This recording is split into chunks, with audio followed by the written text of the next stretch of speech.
Mentioned this is the first time that officials here in Windsor are addressing this publicly following that December interaction and exchange with Lieutenant Caron Nazario. The chief saying the reason behind that, Chief Rodney Riddle here in Windsor, is because they've been inundated with calls and messages and federal investigations that they're trying to comply with, and they are a 7-person department. Now, there's a lot to unpack, but here's some key points from the 20-minute remarks by Chief Rodney Riddle. First and foremost, the timing of when Officer Joe Gutierrez was fired.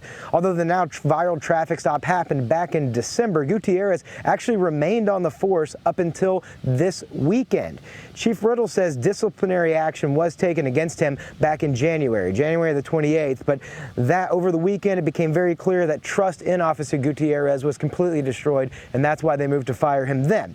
And of course, after that video went viral was when this all happened. It shows Gutierrez and Officer Joe Crocker holding Lieutenant Nazario at gunpoint following a traffic stop when the officers say they couldn't see the temporary plates hanging up in his SUV. Chief Riddle confirming the state police, attorney general, and FBI have asked for materials related to this incident that also involved past incidents here in the town of Windsor that could have racial connotations to them. Of course, Lieutenant Nazario, who is black and Latino, and his attorney say that his constitutional rights were violated by the ways the officers immediately approached with their weapons drawn, and then everything that happened after that. Chief Riddle says he thinks his officers handled the initial part of the exchange correctly, but that they missed opportunities after that to de-escalate things.